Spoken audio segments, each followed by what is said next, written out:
नमस्कार दोस्तों, मेरा नाम है यश और स्वागत है आप सभी का हरियाणा न्यूज के एक और स्पेशल एपिसोड में, जहां पर हम बात करने वाले हैं हरियाणा की आज की 25 बड़ी खबरों के बारे में। जी हां, आप सभी हरियाणा प्रदेश वासियों के लिए काफी सारे बड़े बड़े अपडेट्स निकल कर आ रहे हैं, जहां पर एएसआई संदीप मामले पर बहुत ही बड़ा अपडेट हमें देखने को मिल रहा है। मनीषा केस के ऊपर भी एक बड़ी खबर हमें देखने को मिली है और भाई राष्ट्रपति मुर्मू का हरियाणा दौरा फाइनल एक नई तारीख के साथ तय हो चुका है। सरकारी स्कूलों में एक नया नियम हरियाणा सरकार ने लागू किया है। रोजगार को लेकर भी आप सभी के लिए काफी सारे अपडेट्स हैं, यानी भाई इस वीडियो में आपको आज की हरियाणा की 25 बड़ी खबरें देखने को मिलने वाली है। इसीलिए आप इस वीडियो को अंत तक जरूर देखते रहिए। इस वीडियो को लाइक और शेयर जरूर कर दीजिए और वीडियो के नीचे से चैनल को सब्सक्राइब करके बेल आइकन जरूर दबा देना।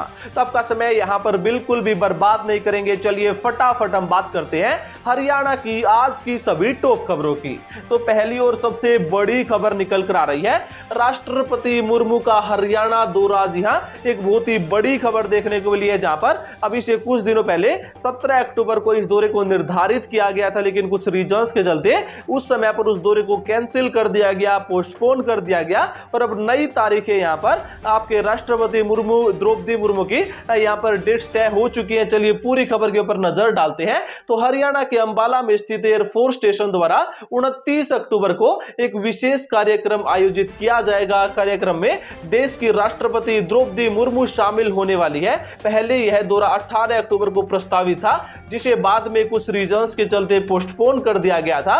राष्ट्रपति का यह दौरा भारतीय वायुसेना के लिए एक कार्यक्रम के तहत निर्धारित किया गया है, जो अंबाला एयरफोर्स स्टेशन पर आयोजित किया जाएगा। इस कार्यकाल में राष्ट्रपति मुख्य अतिथि के रूप में शामिल होने वाली है।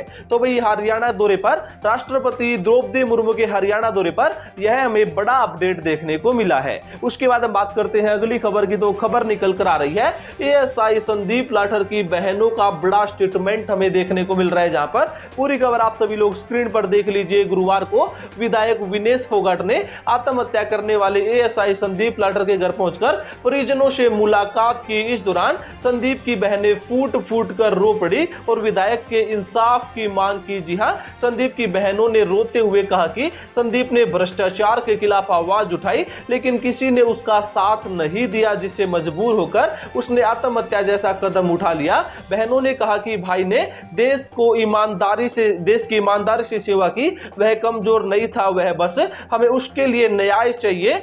विधायक विनेश फोगाट भी काफी भावुक वहां पर नजर आई। विनेश फोगाट इनके घर पर गई थी, वहां पर इनकी बहनों की तरफ से हम ये स्टेटमेंट्स देखने को मिले हैं। उसके बाद हम बात करते हैं अगली खबर की। तो खबर निकल कर आ रही है पूर्ण कुमार की आईएएस पत्नी पर केस। जी हां, बहुत ही बड़ी खबर निकल कर आ रही है, जहां पर आपको पता है कि आईपीएस पूर्ण कुमार ने भी सुसाइड कर लिया था, लेकिन उनकी पत्नी के ऊपर एक कोर्ट केस हो गया है। किसने ये केस किया है, पूरी स्टोरी के ऊपर नजर डालते हैं। तो हरियाणा पुलिस के एएसआई संदीप लाठर को सुसाइड के लिए उकसाने के आरोप में आईपीएस अधिकारी एडीजीपी वाई पूर्ण कुमार की आईएएस पत्नी अमनीत कुमार, उनके विधायक साले अमित रतन, जेल में बंद गनमैन सुशील कुमार समेत 4 पर एफआईआर दर्ज की गई है। यह रिपोर्ट संदीप की पत्नी संतोष ने लिखवाई है।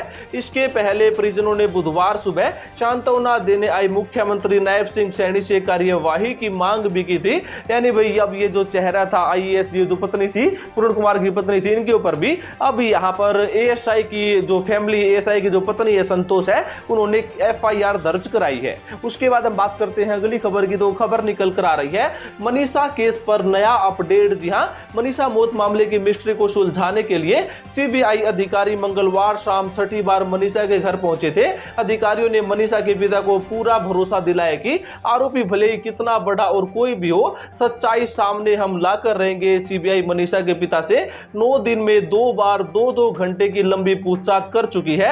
इस दौरान टीम ने संजय से पहले जो सवाल पूछे थे वे सवाल दोबारा पूछे, वही कुछ नए सवाल भी पूछे गए। हालांकि मामले में संजय ने बताया कि सीबीआई के शक की सुई अभी भी संबंधित कॉलेज के इर्द गिर्द ही यहां पर घूम रही है। भाई बाकी जो नेक्स्ट अपडेट हमें मनीषा केस को लेकर देखने को मिलेगा, अपडेट मैं आपको प्रोवाइड कर दूंगा। उसके बाद बात करते हैं अगली खबर की। तो खबर निकल कर आ रही है हरियाणा हरियाणा सरकार पर भड़के दुष्यंत चौटाला। जी हां, दुष्यंत चौटाला ने गुरुवार को कार्यकर्ताओं की बैठक में हरियाणा सरकार पर तीखा हमला बोला। उन्होंने कहा कि प्रदेश में लॉ एंड ऑर्डर पूरी तरह से फेल हो चुका है और मुख्यमंत्री नायब सिंह सैनी को नैतिकता के आधार पर इस्तीफा दे देना चाहिए। जी हां, बहुत ही बड़ी स्टेटमेंट उन्होंने हरियाणा के सीएम नायब सिंह सैनी के खिलाफ दी है।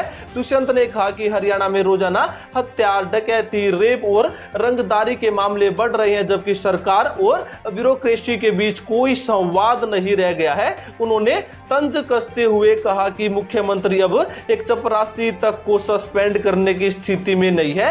यानी ये पूरी तरह से बीजेपी सरकार के, हरियाणा सरकार के खिलाफ हमें देखने को मिले हैं। ये भड़काऊ स्टेटमेंट उन्होंने दिया, लेकिन इस स्टेटमेंट के ऊपर आपकी क्या राय है, आप हमें कमेंट बॉक्स में अपनी राय जरूर देना। उसके बाद हम बात करते हैं अगली खबर की। तो खबर निकल कर आ रही है सरकारी स्कूलों पर नया नियम। जी हां, हरियाणा के स्कूलों में बच्चों से पैसे लेकर दिखाए जाने वाले मैजिक शो व अन्य कार्यक्रमों पर रोक लगा दी गई है।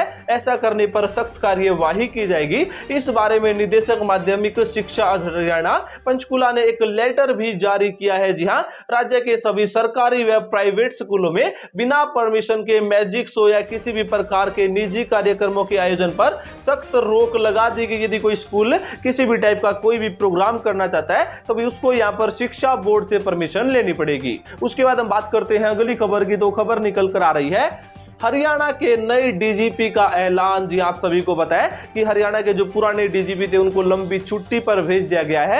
नए डीजीपी अपनी ड्यूटी को ज्वाइन कर चुके हैं और उन्होंने यहां पर सख्त निर्देश जारी किए हैं। पूरी खबर आप देख लीजिए, जहां पर हरियाणा के नए डीजीपी ओपी सिंह ने गुरुवार को मधुबन पुलिस अकेडमी पहुंचकर शहीदी स्मारक पर श्रद्धांजलि दी और पत्रकारों से बातचीत में रोहतक एएसआई और आईजीवाई पूर्ण कुमार आत्महत्या प्रकरण पर गहरी चिंता जताई। उन्होंने कहा कि यह घटना बेहद दुखद है, इससे पूरा पुलिस विभाग गहराई से व्यथित है। डीजीपी ने कहा कि विभाग इस मामले को गंभीरता से ले रहा है और इस बात पर विचार किया जा रहा है कि भविष्य में ऐसी परिस्थिति दोबारा न बने। उन्होंने बताया कि पुलिस कर्मियों व उनके परिवारों के लिए तनाव मुक्त माहौल तैयार के, मतलब इसके लिए पूरी वो अपनी कोशिशें करने वाले हैं, अपने पूरे कदम उठाने वाले हैं, एक अच्छा माहौल बनाने वाले हैं। बाकी भाई जो भी नेक्स्ट अपडेट यहाँ पर इस नई सिनेरियो को लेकर देखने को मिलेगा, अपडेट मैं आपको प्रोवाइड कर दूंगा। उसके बाद हम बात करते हैं अगली खबर की। तो खबर निकल कर आ रही है हरियाणा में HKRNL के तहत भर्ती। जी हां, हरियाणा कौशल रोजगार निगम लिमिटेड की ओर से जिला स्तर पर फर्स्ट एंड इंस्ट्रक्टर पदों पर भर्ती की जाएगी। यह नियुक्तियां saint John ambulance international association के माध्यम से की जाएंगी। कुल 48 पदों के लिए आवेदन प्रक्रिया जारी है जो 20 अक्टूबर तक चलेगी। प्रत्येक जिले में एक पुरुष और एक महिला उम्मीदवार की नियुक्ति की योजना है।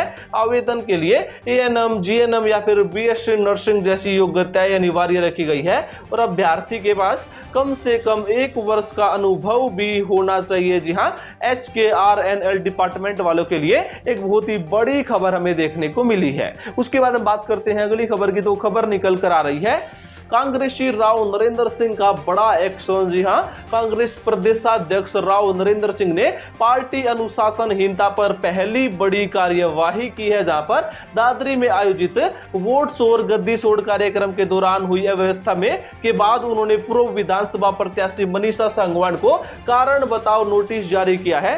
नोटिस में कहा गया कि सांगवान के समर्थकों ने PCC अध्यक्ष और AICC सचिव के सामने अनुशासन हीन व्यवहार किया। उन्हें 10 दिन के भीतर जवाब देने के लिए निर्देश दिए गए हैं। मनीषा सांगवान, जिनकी पहचान हुड्डा खेमे के करीब नेता के रूप में होती है, अनुशासन के मुद्दे पर HPCC के निशाने पर आने वाली पहली हुड्डा समर्थक नेता ये बन गई है। बाकी इस केस के ऊपर जो भी अगला अपडेट आएगा, अपडेट मैं आपको बता दूंगा। उसके बाद हम बात करते हैं अगली खबर की। 2 खबर निकल कर आ रही है टोल मामले पर किसानों की महापंचायत। जी हां, हरियाणा के जींद जिले के भिड़ताना टोल प्लाजा पर किसानों और खा पंचायतों का धरना छठे दिन भी जारी है। यह प्रदर्शन रक्षक सिक्योरिटी लिमिटेड कंपनी के खिलाफ है, जिसमें मृतक समरजीत शिवाज के परिवार के लिए 50 लाख रुपए मुआवजे की मांग की जा रही है। आज हुई महापंचायत में किसानों ने बड़ा फैसला लिया है। यदि 24 अक्टूबर तक मांगे पूरी न विलय हुई तो Jind Sonipat national highway 353A को जाम कर दिया जाएगा। अब इस केस के ऊपर भी जो भी अगला अपडेट आएगा, अपडेट मैं आपको बता दूंगा। उसके बाद हम बात करते हैं अगली खबर की। तो खबर निकल कर आ रही है, हरियाणा में बदले वन अपराध कानून। जी हां, हरियाणा सरकार ने राज्य में वन संरक्षण को मजबूत बनाने के लिए भारतीय वन अधिनियम 1973 में संशोधन किया है। राज्यपाल की स्वीकृति के बाद इस संशोधन की अधिसूचित कर दिया गया है। नए प्रावधानों के तहत वन अपराधों में दोषी पाए जाने पर सजा और जुर्माना दोनों की सीमा दोगुनी कर दी गई है। पहले इन अपराधों पर अधिकतम 6 महीने की सजा और 500 रुपए जुर्माने का प्रावधान था, जिसे अब बढ़ाकर 1 वर्ष की सजा और 1000 रुपए तक का जुर्माना कर दिया गया है। उसके बाद हम बात करते हैं अगली खबर की। तो खबर निकल कर आ रही है, शेयर बाजार के नाम पर करोड़ों का चूना। जी हां, 2 निवेशक कंपनियां R9 वेल्थ इंडिया और दिल्ली फिनवेस्ट सॉल्यूशन LLP ने कल्पतरु शेयर एंड स्टॉक ब्रोकिंग के प्रमुखों के खिलाफ गुड़गांव की आर्थिक अपराध शाखा में शिकायत दर्ज कराई है। आर्थिक अपराध शाखा की सिफारिश पर सेक्टर 29 थाना पुलिस ने केस दर्ज कर लिया गया है। शिकायतकर्ताओं ने ब्रोकिंग फर्म की CFO पीयू कयाल और प्रमोटर रवि चौहान पर 4 करोड़ 49 लाख के शेयर सौदे में 2 करोड़ 27 लाख रुपए की धोखाधड़ी करने का आरोप लगाया है। बाकी भाई जो भी अगला अपडेट इस केस पर आएगा, अपडेट मैं आपको बता दूंगा। तो दोस्तों, आज की तारीख में आप सभी प्रदेशवासियों के लिए बड़े बड़े अपडेट्स निकल कर आ रहे थे। इन सभी अपडेट्स के ऊपर आपकी क्या ओपिनियन हमें कमेंट बॉक्स में जरूर देना अपनी राय। फिलहाल की वीडियो में बस इतना ही। ज्यादा इन्फॉर्मेशन के लिए भी सब्सक्राइब कीजिए हमारे चैनल को। Thanks for watching.